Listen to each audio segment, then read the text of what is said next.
One of my favorite features of Cuphead is not just the amazing animation, but also the creative ways MDHR uses said animation to design amazing transformations for the bosses, which helps signal a change between their phases. I still remember the first time I saw Hildeberg hit her final phase. I nearly dropped the controller. Or when Cagney switches from a happy dancing flower into the evil demon weed we all know he truly is. Sexy Medusa loses her head. The devil loses his skin, and Werner loses to a cat. Sexy cat. It's not just the animations though, it's the concepts behind them, the inside jokes. MDHR can make a boss have a personality from just the visuals, which is a skill that so many developers lack or just don't understand. Look, if you want an actual boss ranking on movesets, there are a dozen different videos doing that for this DLC. So I wanted to try and get out of my comfort zone and instead rank each of the different boss phase transitions in the last course. Because each boss has multiple phases, rather than doing it from like F tier to S tier in a row, I will just go boss by boss and rank the transitions as they happen, to avoid both confusing you, the viewer, by constantly jumping from boss to boss, but also to save my brain from dying. I will also note these rankings are purely subjective and even somewhat arbitrary, and they come from no authority. I don't have a background in animation or anything, it is just ranked based off of what I enjoy about them. So feel free to comment your ranks below. I'm actually going to start with the secret boss because it only has the one phase. Context does matter a little, and this fight was originally going to be a phase in the final devil fight. This would probably explain why there isn't an intro animation. Really, that only leaves us with one thing to rank, which is the knockout animation. Are we really going to rank those? When else are we going to be able to talk about them? Like I said, context matters, and if this was originally a phase in the devil fight, it would probably have happened right after the devil jumped out of his own skin. You would go down the hole, face the two sides of the devil, and when you beat them, they would get sucked back into the skeleton, and we would get the close-up phase of the devil fight.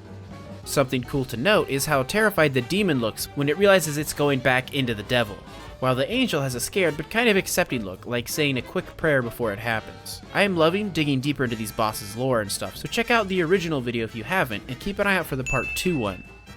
Given the context of this fight and how it was just a single phase they turned into a fight, probably near the end of the DLC development, it might seem a bit unfair, but I will still place it in the A tier because of the implication.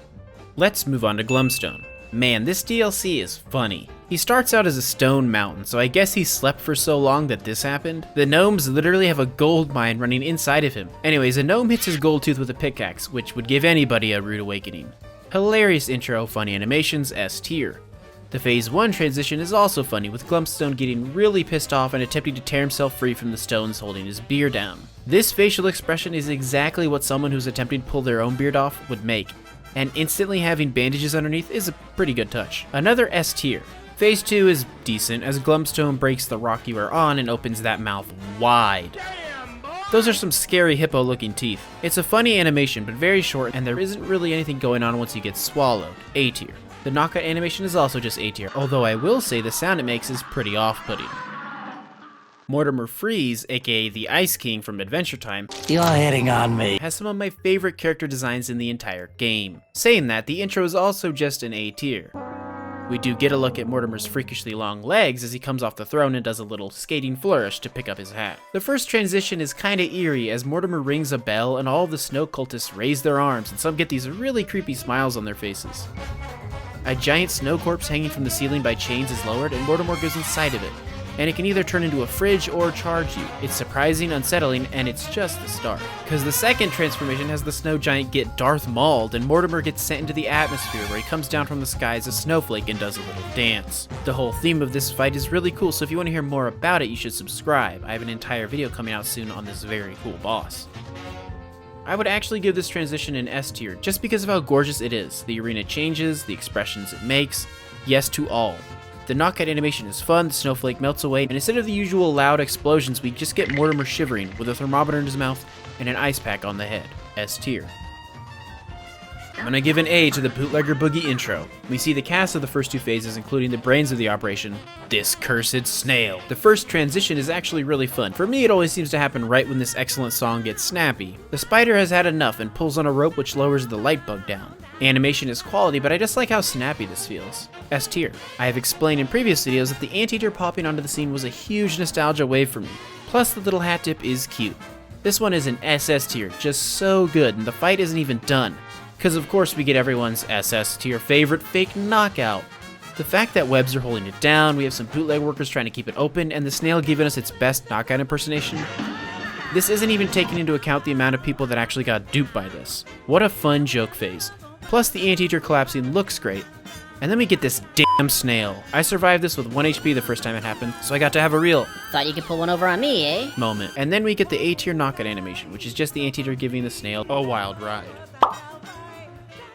The Howling Aces is just a jaw-dropping experience from the beginning to the end. From the way the landscape screeches past, the constant planes flying in and out of visibility, the fact that Canteen Hughes is helping you, the hot, sexy dog lady. What? This fight is just SS all the way through. Probably mine and many people's favorite visually in the entire game. The first transition is hilarious with a bunch of puppies ejecting from the exploding plane, leaving the bulldog to go smash into the landscape miles behind you. No, really, do you see a parachute? Oh no! No knockout for that guy. Rip. The Chinook transition is great as it swoops in and grabs the camera, although for the secret phase it chomps down on some puppies beforehand.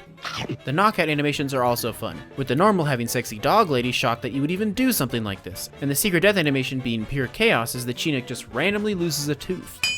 SS tier all the way through. Great boss, theme, transformations, just everything. Esther Winchester is just good humor.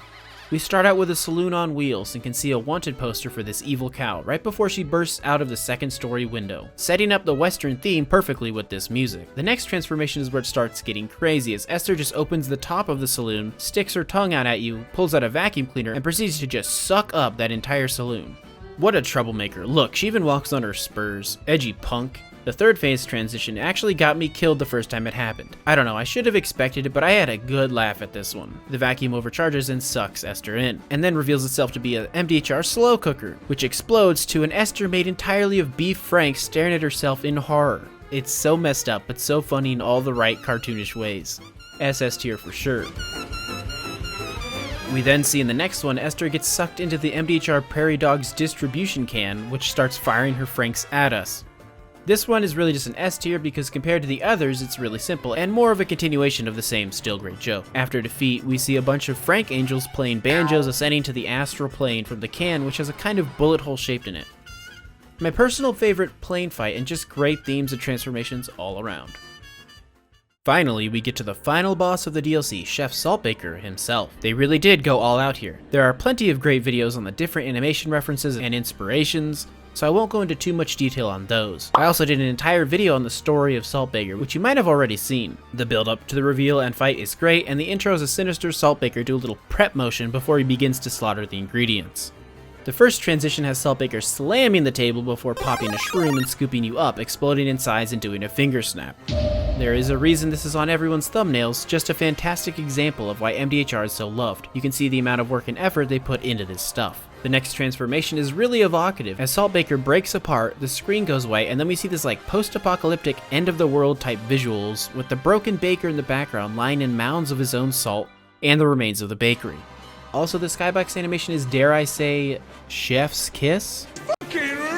The final phase has a salt form of the baker shatter the remains of the shaker, while his heart rises from where it was buried, and then twin saltnadoes surround us, emerging from where the floor drops away. We get a pretty solid knockout animation, nothing out of the norm happening except some triumphant music. Yeah, they really put a lot of work into this fight, not much to say past what has already been said, another SS set of animations. I don't really have much to say about the chess piece sets. A bunch of pretty standard knockout animations, the Rook daydreaming about what looks like a Betty Boop inspired guillotine is pretty great, and the Rook knockout has him losing and holding his own head. Looks like the king married a gold digger, so a bunch of little Robin Hood chads are here to help you out. She also loses her head in the knockout. 2 for 2, you sly. Really, there's just a lot of losing heads in these chess piece fights. The king is playing us for fools. Look at the slaughter! MDHR really outdid themselves on this DLC. It is easy to see why it takes them so long to finish a product. They don't cut corners and they give the project the time it needs. There is a joke or meta commentary somewhere in here about how AAA studios and executives should learn a lesson here, but we all know that won't ever happen, so what's the use? Buy and play indie games instead. There are just too many good ones out that you can enjoy right now, and so many amazing looking ones that will release in the future. Thanks for watching, and if you enjoyed the video, please hit the like button. It does help.